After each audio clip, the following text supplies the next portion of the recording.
Hello everybody, Anthony from SteamFirst.com here, and today we're playing Long Live the Queen. Long Live the Queen it's one of those really weird anime life sims by some people over at Hanako Games. You'd think that's like a Japanese company, but I don't think it is. I'll have to do a bit more Googling on them after this. But anyway, yeah, you guys can kind of notice by this opening screen that it's just one of these types of things. I know, right? So yeah, we're going to take a look at the main menu and stuff before we actually get started. So we have start game, load game, preferences, checklist, quit. Now, I don't actually know what checklist is. That's just this kind of stuff, okay. So yeah, you have a set of like achievements. You die a lot. This is one of those types of things where anything and everything is out to kill you, and it's pretty insane. I don't think people typically don't last like 8 to 10 weeks here. You typically die by then. But yeah, you have your achievements, which I haven't got any of yet. Deaths, which I haven't had any yet either, thankfully. Epilogues, again, none. I've played very little of this. So anyway, preferences, we have quite a bit of stuff that we could actually customize here. So we can have it in windowed or full screen. I'll get to that in a second. Show feedback, hide feedback, show skip button, hide skip button, transitions on, off. I have them on, but it looks better off, to be totally truthful. And control, you don't really need a controller for this because it's just clicky. You just click. I don't see the point of having a controller in this game. But anyway, you can have your music, get effects volume, auto delay, which I have that. Actually, I want that quite down, and the text speed quite up. We can make that, we can lower that a little bit. It's good that you can adjust those. Most games I've played, like most of these text-driven life sim type things, don't really let you adjust that, so that's really nice. Dog barking in the background, sorry about that. We'll just continue on, pretend he's not there. So yeah, this is what I was talking about with the whole thing. It's currently using an OpenGL accelerated renderer. Not going to get into that, but the current logical resolution is 1024 by 600, current physical resolution 1024 by 600. So the game actually runs, it's natively in 1024 by 600, meaning it's in this tiny little window on my screen right now. And if you try to stretch it up, like stretch it to a higher resolution, then it just looks like crap.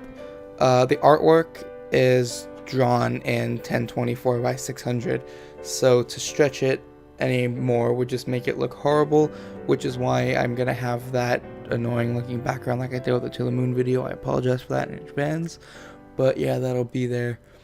Really nothing I can do about that, so we're gonna keep it in windowed. I could try downsizing, but then I'd still downsizing my monitor resolution, but then I'd still kind of need the background because it would just be black space and nobody wants that. Although I guess black space looks better than portions of my desktop background. I will try to stretch the picture though in post, see what happens there.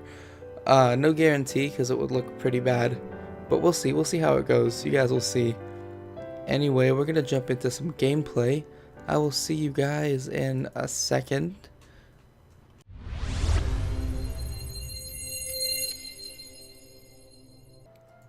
Hello everybody, Anthony from SteamFirst.com here, and today we're playing Long Live the Queen. Long Live the Queen is a cool life sim by the nice people at Hanako Games. At first glance you think it's one of those weird hentai looking things, but it's not in the slightest. Hanako Games has been making games like this since 2003, mostly text-driven RPGs and involving female characters. Long Live the Queen is no different than any other life sim. It's basically where you play the soon-to-be queen of a kingdom, and your main goal is to just survive, because anything and everything in this kingdom will be out to kill you. You have a choice of classes to take each day with a set of stats for each one, and a mood meter that determines what you should and shouldn't do, meaning that you get a penalty for taking a class with a certain mood, and a bonus for taking others with a mood. Yeah, it's really kind of weird at first. After each class, you could choose an activity ranging from playing with your toys to sneaking out of the kingdom. Each thing can alter your mood, which is pretty vital to leveling each skill. You can easily die during your reign as princess. Literally anything can kill you. Whether it's a citizen you pissed off or a bad day in poisons class, you rarely last more than 10 weeks. In my first playthrough I lasted 8, but I was playing it really safe. One thing that irked me a lot was, well, first of all, one thing that irks me a lot is the people talking in the background, but we'll just ignore them and pretend they're not even there. One thing that bugged me a lot was the native resolution, which is 1024 by 600. You can change it to match your screen, but the physical resolution is 1024 by 600. The artwork is drawn in 1024 by 600, so when you stretch it across the screen, especially one as big as mine, it just looks horrible. And so yeah, that's why there's probably going to be that annoying little background that I had like during the To the Moon video. I am going to try to stretch it in post and we'll see how that goes, but if I can't do it properly or if it doesn't look good, then you're going to have that background, and I do apologize for that. But despite me not being a fan of this type of art, it's really beautiful. It's really well drawn, and I think the majority of Hanako Games are really nice actually. I played a couple others and they're really nice. So it's kind of a shame. Anyway, the soundtrack is basically just your standard Japanese RPG sim soundtrack. No complaints there. Sounds really nice. There's sound effects, not too many. Those are also really nice. So yeah, it's not really much to talk about there.